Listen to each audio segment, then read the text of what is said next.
In today's video, I'm going to teach you how to change the first column in Monday.com.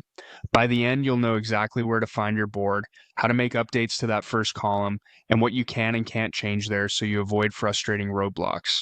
Start by opening your Monday.com account and landing on the home page.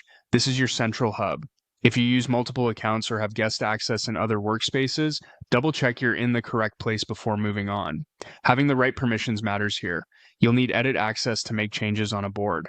Next, head to Workspaces from the left sidebar. Workspaces organize your boards by team, department, or project.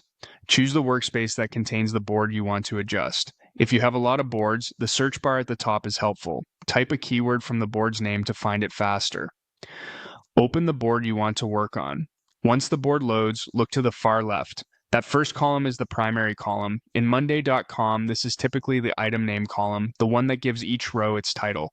This column is foundational because many automations, integrations, and links rely on it to identify items. Click directly on the first column to make your changes. You can rename the column header if you want the label to better match your workflow. For example, changing it from item name to task or project. Then edit the individual item names by clicking into each cell and typing. Clear, consistent names make your board easier to search, filter, and share, so it's worth taking a moment to tidy them up.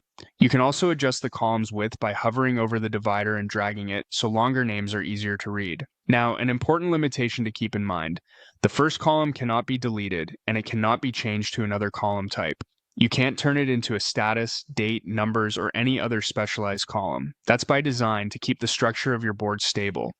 If you need additional data types, add new columns to the right and use those for statuses, owners, dates, or numbers, while keeping the first column for clear item names.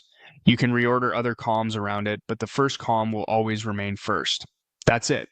Navigate to your board, click the first column, update the header and item names, and remember the built-in limitations. With those changes, your board will be cleaner, more searchable, and easier for your team to use.